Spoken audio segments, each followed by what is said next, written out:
The South African veldt in the winter of 1902 stretches endlessly under a sky that promises another day of relentless sun and choking dust, where the Second Anglo-Boer War grinds toward its inevitable conclusion through a campaign of systematic devastation that will leave the landscape scarred for generations.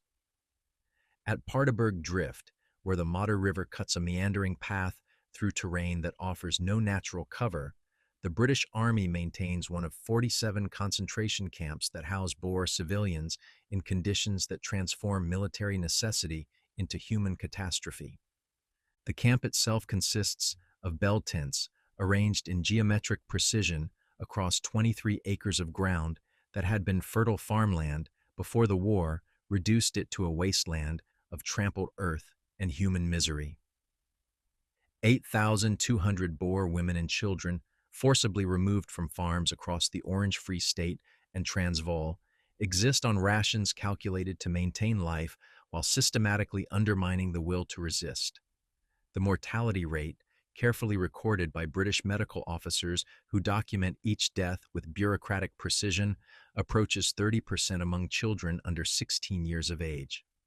Captain Hugh Sinclair, commanding the camp's military police detachment, maintains order through procedures that blend colonial administration with the harsh pragmatism of counterinsurgency warfare.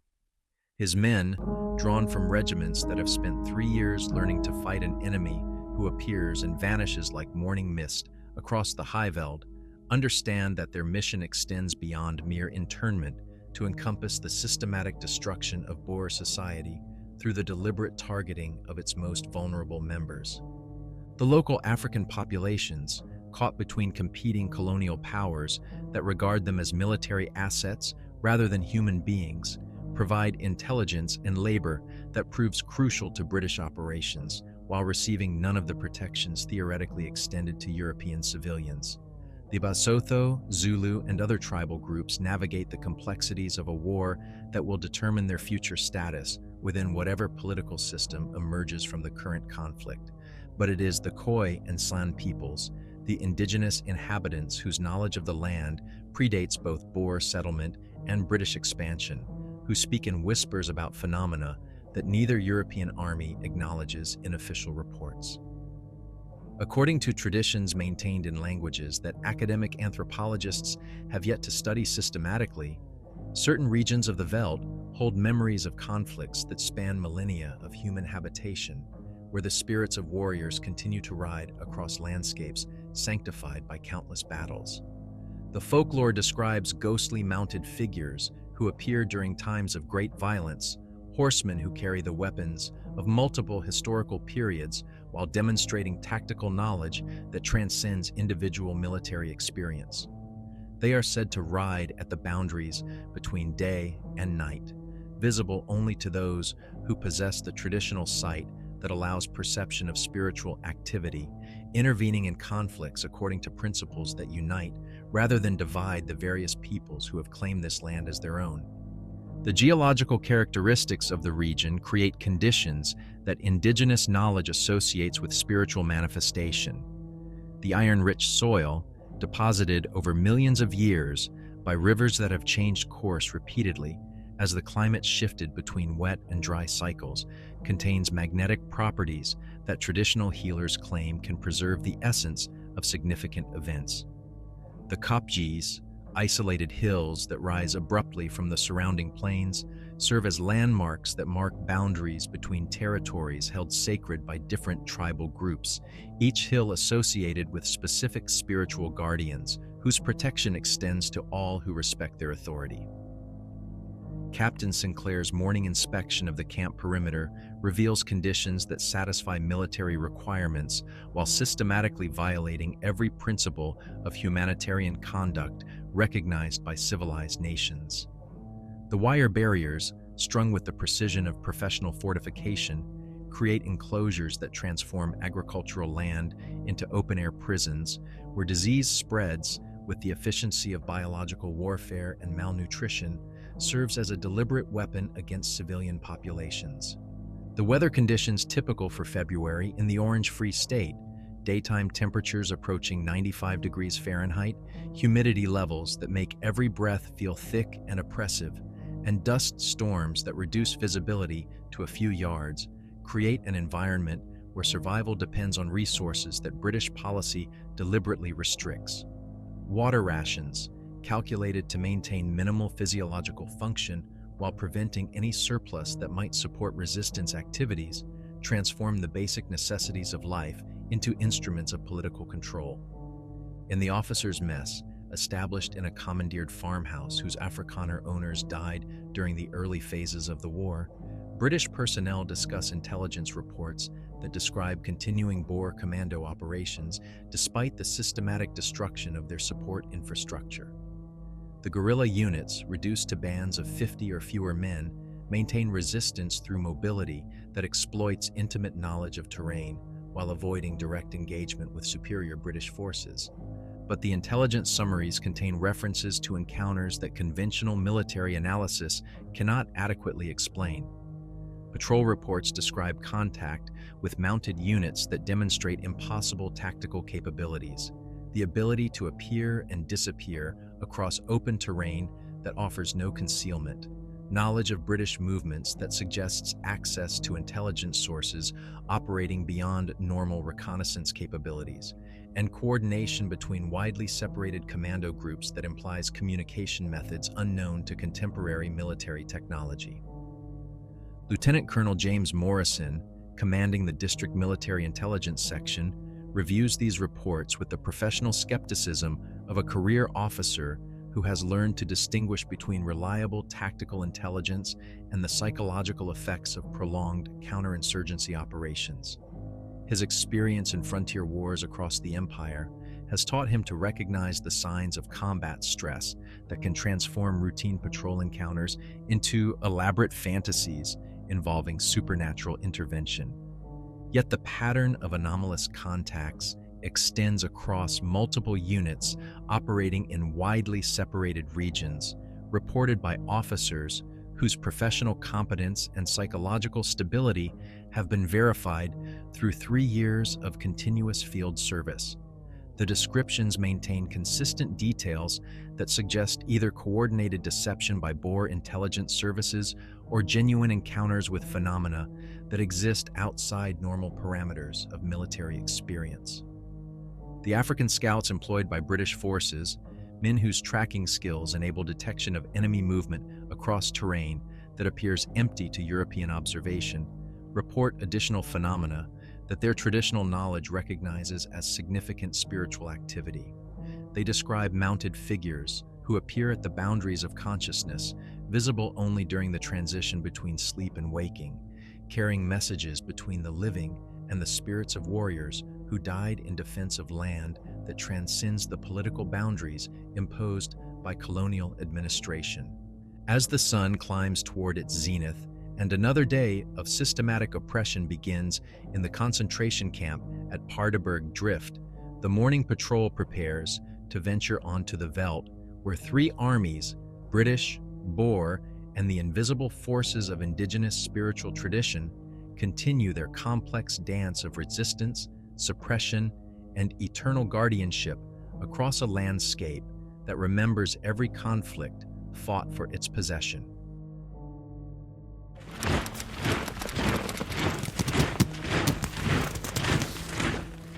The briefing takes place in a requisition bank building on President Street, where the marble floors and ornate ceiling fixtures of Boer prosperity provide ironic contrast to the military maps that document the systematic destruction of the republic they once symbolized. Lieutenant Colonel Morrison spreads reconnaissance photographs across a mahogany table that bears the scars of military occupation, the images captured by observation balloons that represent the cutting edge of aerial intelligence gathering in 1902.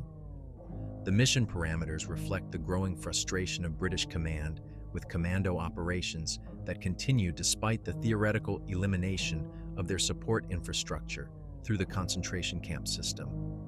General Kitchener's strategy of systematic devastation has destroyed Boer farms, captured their women and children, and eliminated the material basis for continued resistance, yet small units of mounted guerrillas continue to strike at British installations with tactical precision that suggests access to intelligence sources operating beyond conventional reconnaissance capabilities. Major Geoffrey Hartwell, commanding the 15th Mounted Infantry Regiment, studies the terrain photographs with the professional eye of an officer who has spent 18 months learning to fight an enemy that appears and vanishes across the Highveld like desert mirages. His unit, comprising 250 men drawn from Yorkshire and Lancashire regiments with extensive experience in frontier warfare, represents the British Army's adaptation to mobile operations that blur the traditional distinctions between cavalry, infantry, and intelligence gathering. Intelligence indicates continued commando activity in the Magaliesburg region, Morrison explains, indicating an area of broken terrain 60 miles northwest of Pretoria, where the remnants of General Jan Smut's forces have established bases in caves and hidden valleys that offer concealment from British patrols. We've received reports of supply convoys being ambushed by units that appear to possess detailed knowledge of our movement schedules and route planning. The intelligence summaries describe attacks that demonstrate impossible tactical coordination between widely separated Boer units operating without apparent communication systems. Commandos strike simultaneously at targets hundreds of miles apart, suggesting either revolutionary advances in military technology or access to information sources that transcend normal intelligence gathering methods. Captain William Ashford, the regiment's intelligence officer, presents analysis that reflects 3 years of accumulated experience in counterinsurgency operations against an enemy whose capabilities consistently exceed theoretical limitations. His reports document encounters with Boer units that demonstrate knowledge of British operational planning that should be available only to senior staff officers, while their mobility across the veldt approaches speeds that contemporary military theory considers impossible for mounted infantry. The Boers are receiving intelligence through sources we haven't identified, Ashford reports, his Cambridge accent carrying the frustration of professional competence confronted by phenomena that resist conventional analysis. Their tactical responses indicate advanced knowledge of our patrol schedules, supply convoy routes, and even changes in operational planning made at headquarters level. The mission briefing includes consultation with African scouts whose traditional knowledge of the terrain provides perspective that European military training cannot supply. Sergeant Piet Milan, a Khoi tracker whose services prove invaluable for patrol operations across the vast distances of the Highveld, offers information that bridges indigenous understanding with contemporary military requirements. According to Milan's traditional knowledge, certain regions of the Magaliesburg contain spiritual significance that predates both Boer settlement and British conquest. The mountains serve as gathering places for ancestors whose protection extends to all peoples who demonstrate proper respect for the land, regardless of their racial or political affiliations. These ancestral spirits, according to Khoi tradition, appear as mounted warriors during times of conflict, providing guidance and assistance to those whose cause serves the greater protection of the land itself. The old people say, "The mountains remember every battle fought for their protection," Milan explains, in the mixture of English, Afrikaans, and Khoi that serves as the common language of the South African frontier. When the fighting becomes too much, the ancestors ride again, helping those who fight to protect rather than destroy. The geological surveys conducted by the Royal Engineers describe terrain that combines dramatic beauty with tactical complexity ideally suited for guerrilla operations. The Magaliesburg rises nearly 5,000 feet above sea level, creating a mountain barrier that extends for over 100 miles across the Transvaal, with countless valleys, caves, and hidden passages that provide concealment for small military units while offering commanding views across the surrounding plains. Major Hartwell's orders, classified at a level that requires authorization from Lord Kitchener's headquarters, direct the 15th Mounted Infantry to conduct reconnaissance and force operations designed to locate and engage the remaining Boer commandos while documenting the intelligence sources that enable their continued resistance. The mission timeline allows for 3 weeks of patrol operations, with the expectation that sustained pressure will either eliminate the remaining guerrilla units or reveal the nature of their support network. The equipment manifest reflects lessons learned through 3 years of adaptation to South African conditions. Each trooper carries a Lee Enfield rifle, 200 rounds of ammunition, and 7 days of rations calculated to sustain mounted operations across distances that can exceed 50 miles per day. The horses, hardy Cape breeds, selected for their ability to survive on veldt grass and limited water, represent military assets more valuable than the men who ride them in terrain where mobility determines survival. But the mission briefing contains elements that suggest preparation for encounters with phenomena that conventional military doctrine cannot adequately address. The regimental medical officer, Dr. Marcus Webb, provides each patrol section with medications that include not only standard military medical supplies, but also treatments for conditions that his training at Edinburgh University never anticipated: psychological trauma resulting from exposure to anomalous visual and auditory phenomena, and physiological symptoms associated with encounters involving unexplained electromagnetic effects. The communication equipment includes not only standard military telegraph systems, but also experimental apparatus designed to detect and analyze unusual acoustic signatures that have been reported by previous patrol operations. The devices, borrowed from university research laboratories studying the propagation of sound waves across long distances, suggest official recognition that the Boer intelligence advantage may involve communication methods unknown to contemporary military technology. Lieutenant Peter Rawlins, commanding the Advanced Reconnaissance Section, received specialized briefings that acknowledge the possibility of contact with indigenous spiritual phenomena while maintaining the professional skepticism required for effective military leadership. His previous experience in the Northwest Frontier Province of India has provided exposure to frontier conditions where local supernatural beliefs prove operationally relevant to military success. The mission requires documentation of all unusual phenomena encountered during patrol operations, Morrison emphasizes, his tone carrying the weight of classification levels that extend beyond normal military security protocols. Detailed reports of any contacts involving unidentified mounted units, unexplained acoustic phenomena, or intelligence gathering that appears to exceed normal human capabilities. As the briefing concludes, each officer receives sealed orders that will be opened only upon specific circumstances during field operations. The contents remain classified, but the existence of contingency planning for supernatural encounters suggests that British military intelligence has begun to acknowledge phenomena that exist outside the conventional parameters of colonial warfare. The 15th Mounted Infantry will depart Bloemfontein at 0600 hours the following morning, beginning a patrol operation that will carry them across terrain where the boundaries between military intelligence and spiritual intervention become increasingly difficult to distinguish, where the ghosts of Africa's past may prove more significant than the political objectives of European colonial expansion.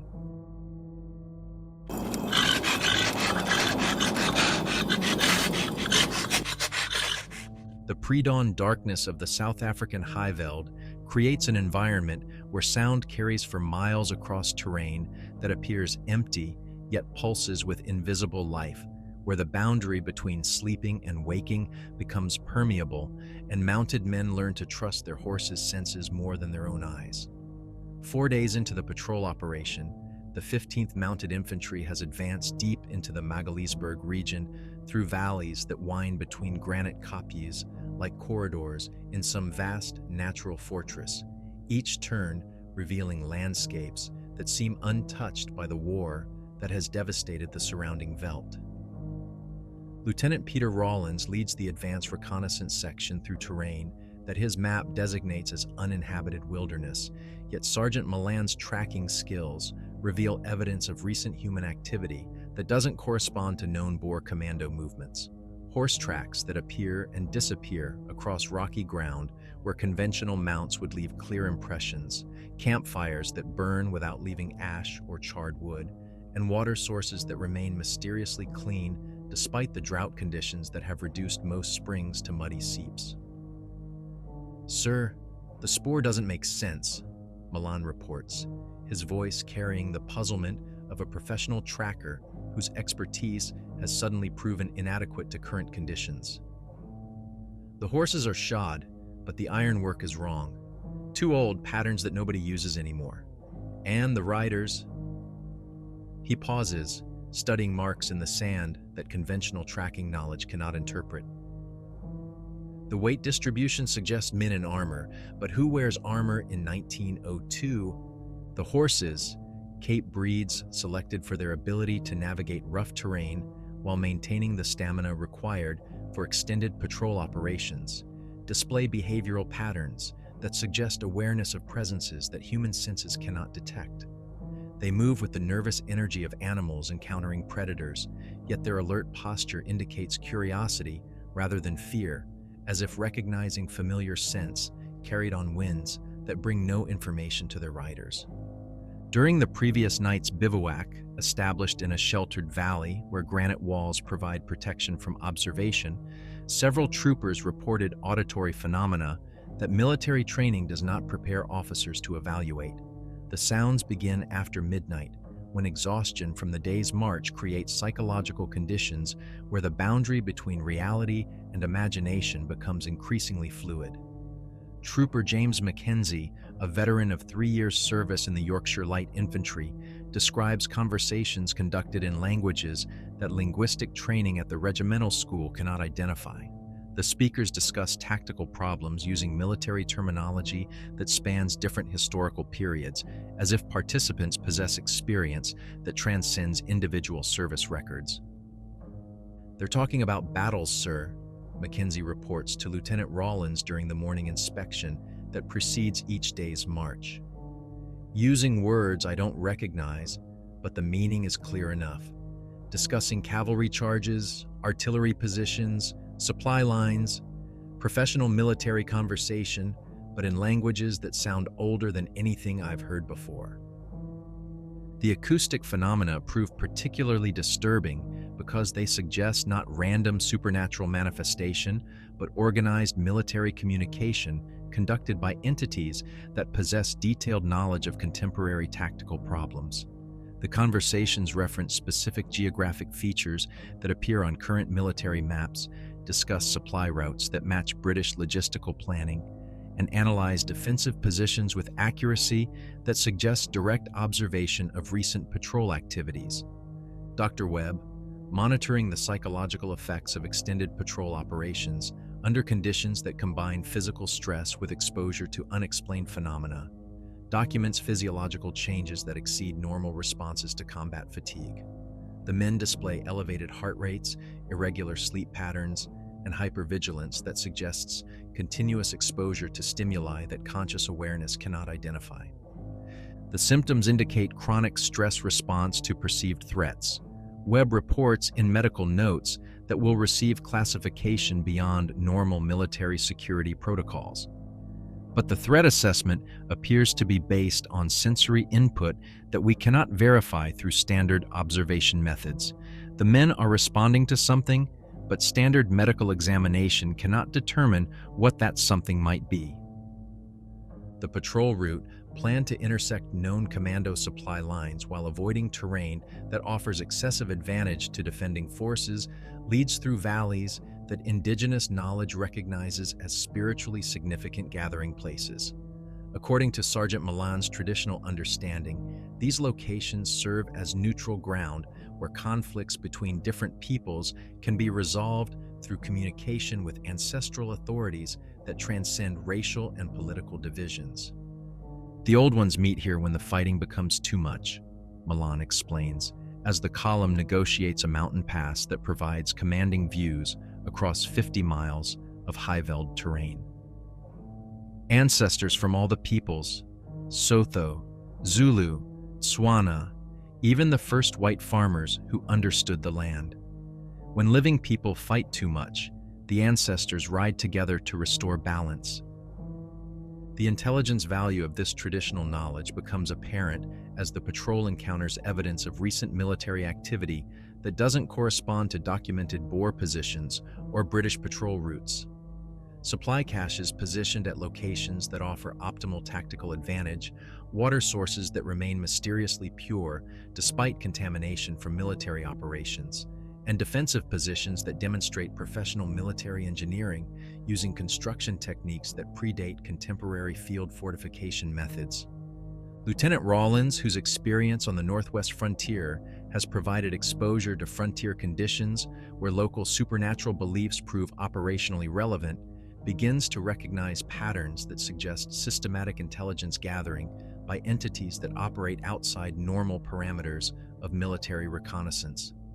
The evidence accumulates through small details, tracks that appear overnight in areas under continuous British observation, campfires that burn without fuel sources, and communication signals that utilize acoustic methods unknown to contemporary military technology. The experimental detection equipment, borrowed from university research laboratories, records acoustic signatures that suggest organized communication networks spanning the entire Magaliesburg region. The patterns indicate not random supernatural manifestation, but coordinated information sharing conducted by multiple groups using methods that transcend normal limitations of distance and terrain. The frequency analysis suggests systematic communication utilizing acoustic properties of the mountain terrain, reports Corporal Davies, the section's technical specialist whose training at the Royal Military College provides background in experimental military technology. Multiple transmission sources coordinating information across distances that should require telegraph systems or signal fires, yet we've detected no evidence of conventional communication infrastructure. As the patrol advances deeper into terrain where European military doctrine meets African spiritual tradition, the men begin to experience phenomena that challenge fundamental assumptions about the nature of consciousness, identity, and military service. Dreams of battles they never fought, memories of tactical knowledge they never learned, and sudden understanding of languages they never studied create psychological effects that transcend normal responses to combat stress. The horses, meanwhile, display increasing sensitivity to presences that human awareness cannot detect, their behavior suggesting not fear, but recognition, as if acknowledging the authority of riders whose service transcends the temporal limitations that define mortal military careers. They move with the careful respect of animals in the presence of superior predators, yet their alertness indicates anticipation rather than anxiety, as if expecting encounters with entities that command both respect and professional recognition. On the evening of the fourth day, as the patrol establishes defensive positions in a valley that traditional knowledge designates as neutral meeting ground, the acoustic phenomena intensify to levels that transform background supernatural activity into active communication directed specifically toward the British reconnaissance operation.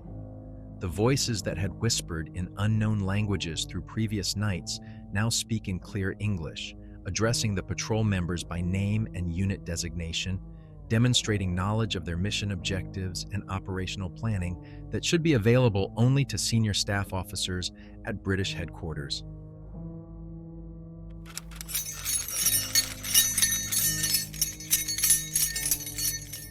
The first visual contact occurs during the deepest part of the night, when moonlight transforms the granite formations into silver monuments that seem to move with their own inner life, and the boundary between the physical world and the realm of spirits becomes permeable to those whose circumstances require them to witness the impossible.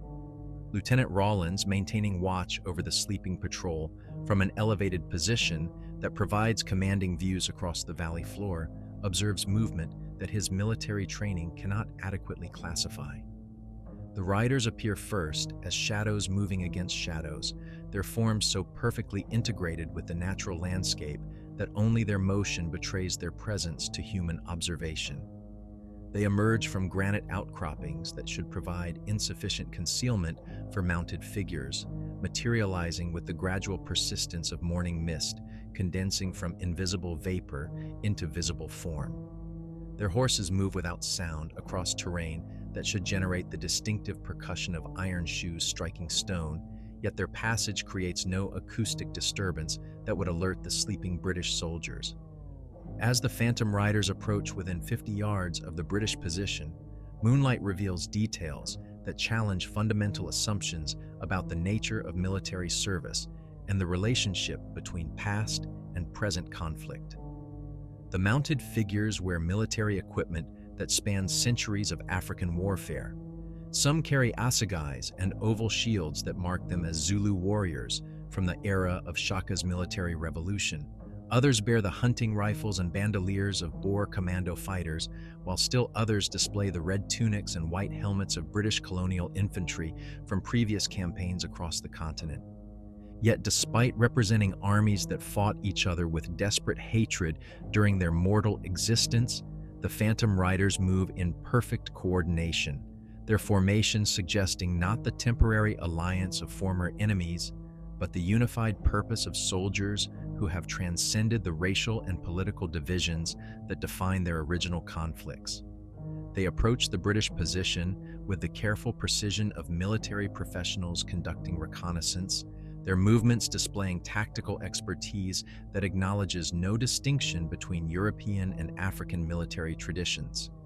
Sergeant Milan, awakened by sounds that his traditional awareness recognizes as spiritually significant, rises from his sleeping position with the respectful attention of someone acknowledging the presence of ancestral authority.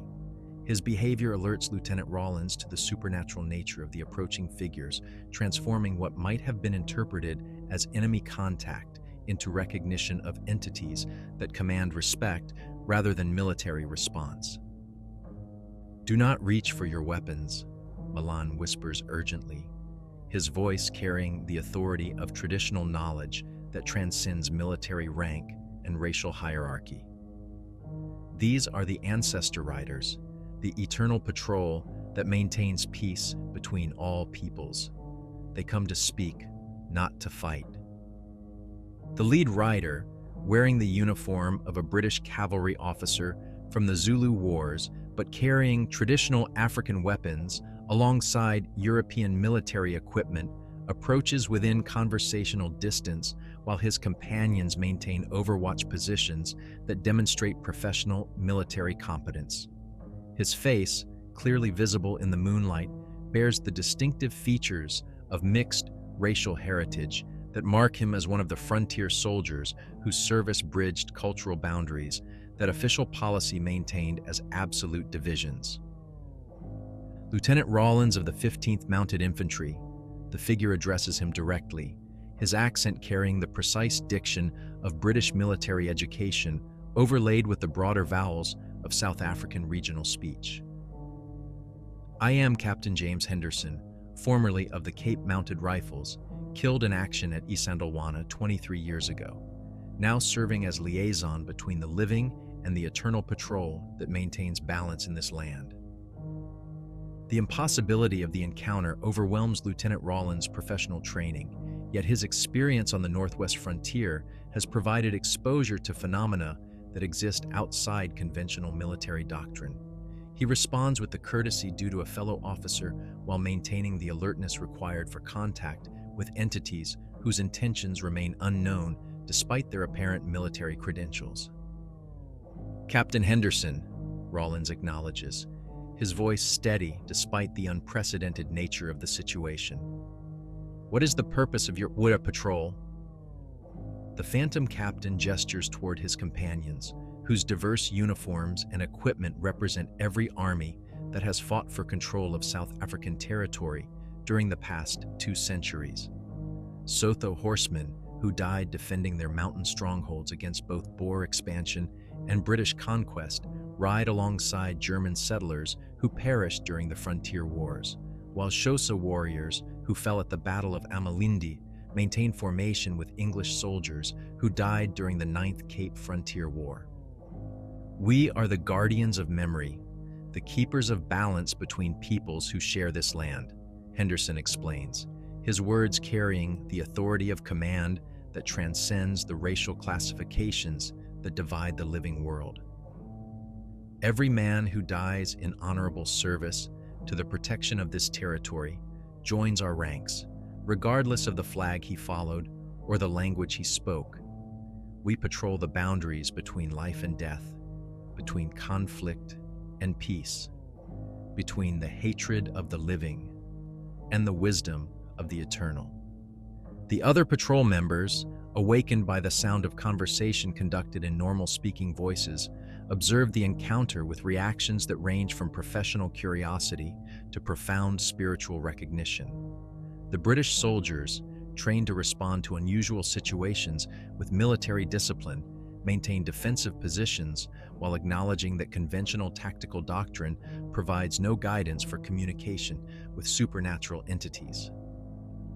Trooper Mackenzie, whose earlier reports of acoustic phenomena had prepared him for encounters beyond normal military experience, documents the conversation with the careful attention of a professional soldier recording intelligence that may prove operationally significant. His notes will later provide the most detailed written record of direct communication between British forces and the Phantom Riders. Dr. Webb, monitoring the psychological effects of supernatural contact on personnel whose mental stability determines the success of extended patrol operations, observes responses that suggest not mass hallucination, but genuine encounter with entities that exist outside normal parameters of human consciousness. The men display alertness and professional competence rather than the disorientation that would characterize psychological breakdown. "We have been observing your mission," Captain Henderson continues, his manner displaying the professional courtesy of one military officer briefing another on tactical intelligence. "The Boer commandos you seek receive guidance from sources that your intelligence services cannot identify. They are protected by the same eternal patrol that now addresses you, assisted by riders who died in defense of their families and their land." The revelation transforms the reconnaissance mission from conventional military operation into contact with supernatural forces that actively influence the outcome of contemporary conflict. The Phantom Rider's assistance explains the impossible tactical advantages that have enabled continued Boer resistance despite the systematic destruction of their material support infrastructure. Lieutenant Rawlins recognizes implications that extend far beyond routine intelligence gathering. The Phantom Riders represent not neutral observers of human conflict, but active participants whose intervention determines strategic outcomes according to principles that transcend the political objectives of European colonial expansion. "What do you require of us?" Rawlins asks, acknowledging the Phantom Captain's authority while maintaining his own responsibility for the welfare of his men. Captain Henderson's response reveals the true purpose of the supernatural encounter, not merely to provide information, but to recruit living soldiers whose service will bridge the boundary between mortal military duty and eternal guardianship of the land that contains the remains and continues the service of warriors from every army that has fought for its possession. "The war above will end as all wars end," Henderson explains, his words carrying the weight of knowledge that spans decades of observation from beyond mortality. "But the war for the soul of this land continues in the depths, where the boundaries between peoples dissolve, and all who served honorably unite in common cause. Your skills are needed in the eternal patrol, Lieutenant. The choice is yours, but the invitation stands."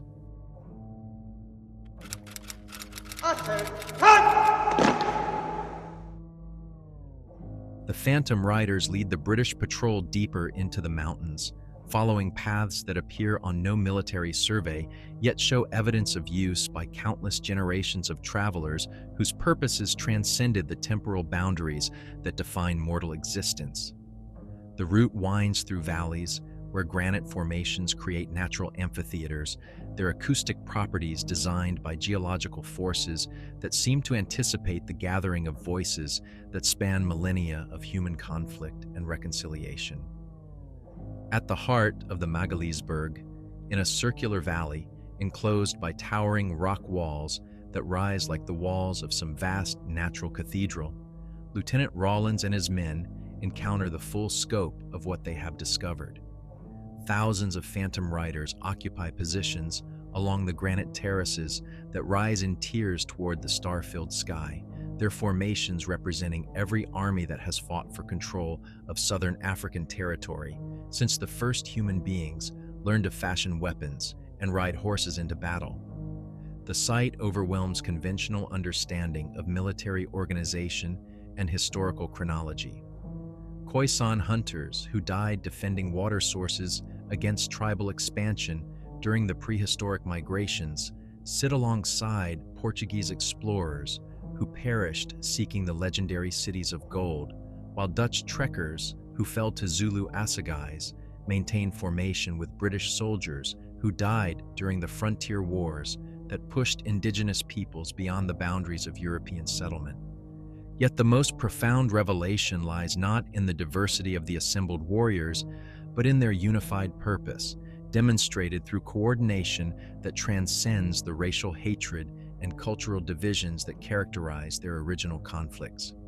Former enemies share equipment and tactical knowledge with the easy familiarity of professionals whose common experience of death in military service has eliminated the artificial boundaries that divide the living world.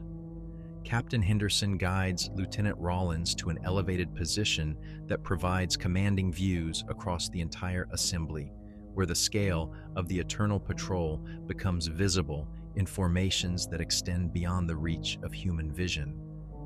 The Phantom Riders occupy not only the immediate valley, but every significant battlefield across the southern African subcontinent, connected through communication networks that span impossible distances while maintaining real-time coordination of supernatural military operations. "Behold the true army of Africa," Henderson declares, his voice carrying clearly across the vast assembly without apparent effort. "Every man who died in honorable defense of this land, united in service that acknowledges no distinction of race, religion, or political allegiance. We are the memory of sacrifice, the continuation of duty beyond the reach of mortality." A figure approaches from the assembled multitude, his bearing displaying the authority of supreme command that transcends specific military traditions. He wears no uniform that would identify him with any particular army, yet his equipment incorporates elements from every military culture that has contributed to the Eternal Patrol: traditional African weapons, European firearms, and items that appear to predate known metallurgical techniques while demonstrating technological sophistication that exceeds contemporary manufacturing capabilities.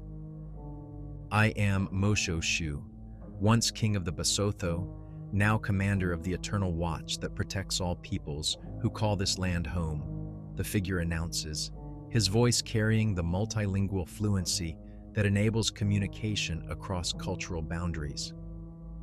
"I died defending my people against forces that sought to divide what the ancestors intended to unite. Now, I serve the greater defense that preserves the spirit of the land against those who would destroy it for temporary political advantage." The implications transform Lieutenant Rawlins' understanding of his reconnaissance mission from routine military intelligence gathering to encounter with supernatural forces that actively determine the outcome of contemporary conflict, according to principles that operate on temporal and geographical scales beyond normal human comprehension. The Eternal Patrol represents not passive observers of human warfare, but active participants whose intervention shapes historical events according to spiritual rather than political objectives. Dr. Webb, documenting phenomena that challenge fundamental assumptions about consciousness, mortality, and the relationship between individual identity and collective memory, observes that exposure to the Phantom Riders produces measurable physiological changes in the British soldiers. Their heart rates synchronize with rhythms that have no apparent external source, while their brainwave patterns display coherence that suggests access to information networks operating beyond normal sensory capabilities. The men are experiencing enhanced situational awareness that exceeds normal human perception. Webb reports in notes that will receive classification beyond standard military security protocols. They demonstrate knowledge of terrain features, tactical positions, and enemy movements that they could not have acquired through conventional observation methods. Sergeant Milan, whose traditional knowledge provides the closest analog to their current situation, serves as interpreter between European military understanding and African spiritual tradition. His explanation reveals that the Phantom Riders represent the fulfillment of indigenous prophecies that predicted the eventual unity of all peoples who demonstrate genuine love for the land rather than mere desire for its exploitation. The ancestors always said that the fighting would continue until the living learned to see beyond the divisions that separate them, Milan explains to Lieutenant Rawlins, as they observe formations that include warriors from every tribal group, every European nationality, and every mixed-race community that has contributed to South African military history. These riders show us what we could become if we chose wisdom over hatred, unity over division. The Phantom Riders demonstrate their influence over contemporary military operations through tactical displays that reveal the scope of their intelligence gathering and intervention capabilities. Maps appear that show the exact positions of every British unit, Boer commando, and African auxiliary force currently operating across the entire southern African theater, updated with information that should require telegraph networks spanning thousands of miles, yet operates through methods that transcend conventional communication technology. We guide the living toward resolutions that serve the greater good rather than temporary political advantage, Mosho Shu explains, indicating tactical displays that show not only current military positions, but projected outcomes of various strategic decisions. The Boer commandos receive our assistance when their cause serves the protection of the land. British forces benefit from our guidance when their actions promote justice rather than mere conquest. African peoples gain our support when they fight to preserve rather than to dominate. The revelation exposes the true nature of the supernatural intervention that has prolonged the Boer War beyond British expectations. The Phantom Riders provide assistance to all sides according to moral rather than political criteria, supporting actions that demonstrate genuine concern for the welfare of the land and its inhabitants while opposing policies that prioritize exploitation over stewardship. Lieutenant Rawlins faces a decision that will determine not only his personal fate, but his understanding of military service and moral obligation. The Phantom Riders offer membership in an organization that transcends the racial classifications and political boundaries that define colonial military service, requiring loyalty to principles that unite rather than divide the various peoples who share Southern African territory. Join us, and your service continues beyond the limitations of mortal existence, Captain Henderson offers, his words carrying the weight of command authority that acknowledges no distinction between living and dead soldiers united in common cause. Your skills in reconnaissance and tactical intelligence will prove invaluable in operations that span not years, but centuries, not miles, but entire continents. The choice confronts every member of the British Patrol with questions that military training never prepared them to answer. Service in the Eternal Patrol offers continuation of military duty beyond the reach of death, but according to principles that prioritize spiritual over political objectives, unity over division, stewardship over exploitation.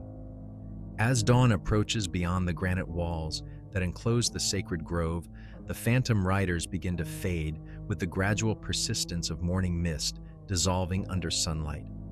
But their offer remains, suspended in the consciousness of British soldiers whose encounter with supernatural military service has revealed possibilities that transcend the temporal limitations of colonial warfare.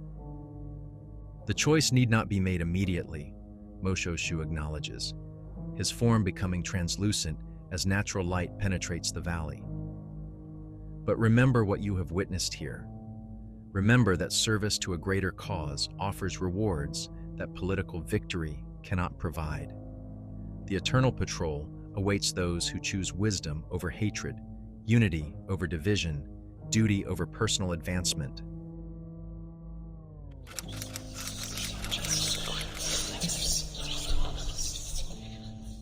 The return journey from the Magaliesberg requires 4 days of travel across terrain that appears transformed by the patrol's encounter with forces that transcend the temporal boundaries of conventional military experience.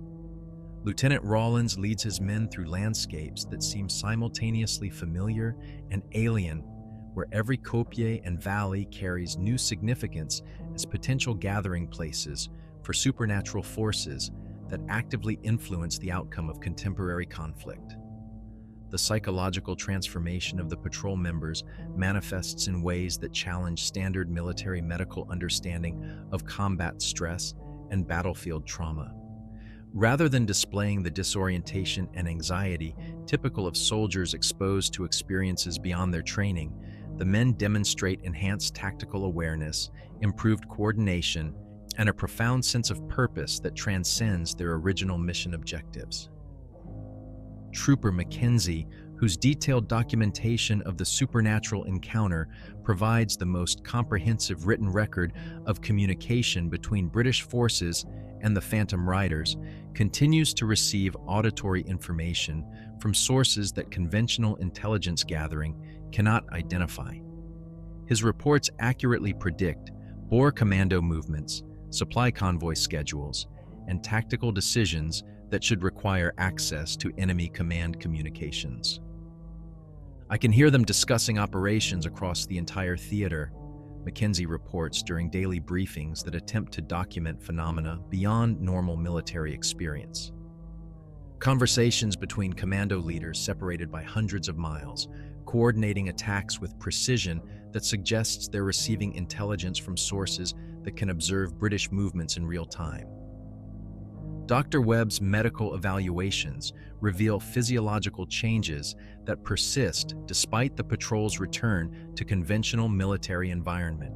The men display altered sleep patterns, characterized by vivid dreams of historical battles in which they participate as soldiers from previous centuries, while their waking consciousness demonstrates access to tactical knowledge that they never acquired through formal military training. They're exhibiting symptoms consistent with expanded consciousness rather than psychological trauma. Webb documents and medical reports that will receive classification beyond standard military security protocols.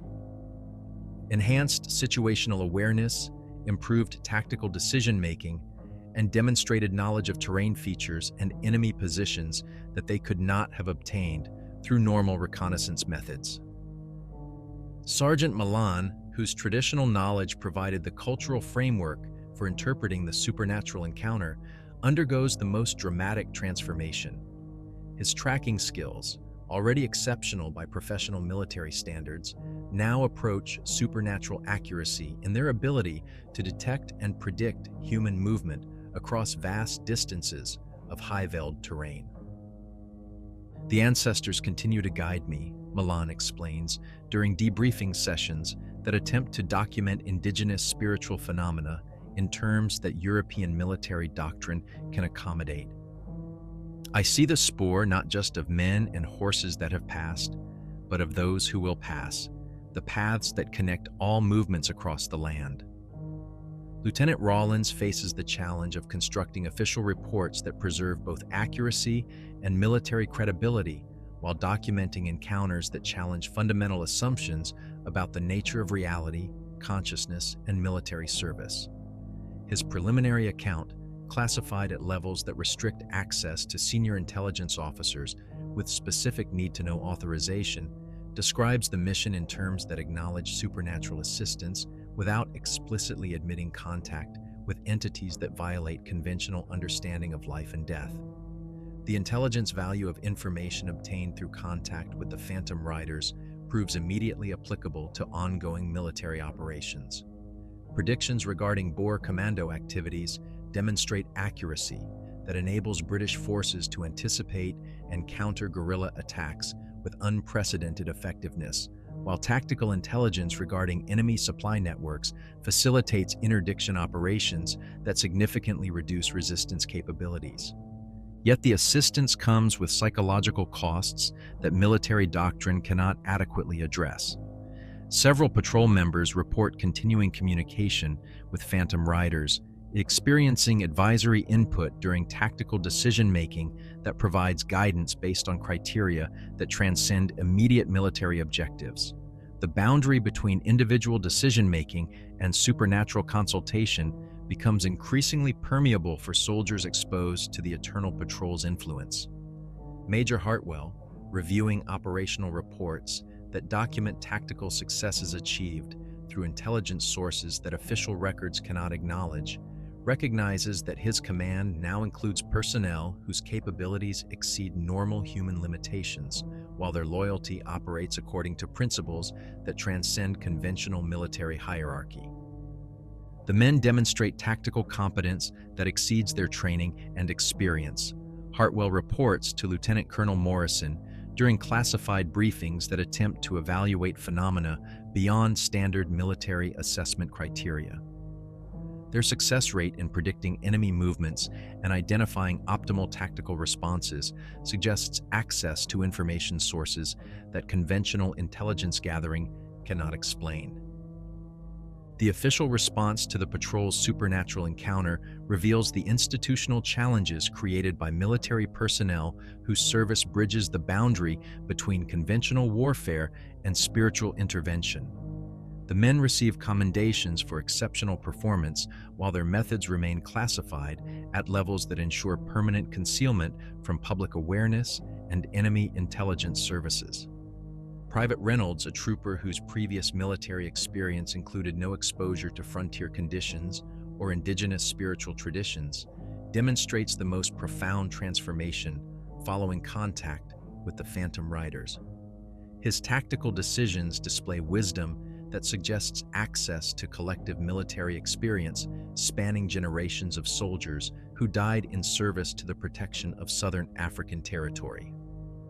"I know things I never learned," Reynolds explains during psychological evaluation sessions that attempt to document supernatural military assistance in terms that medical science can accommodate.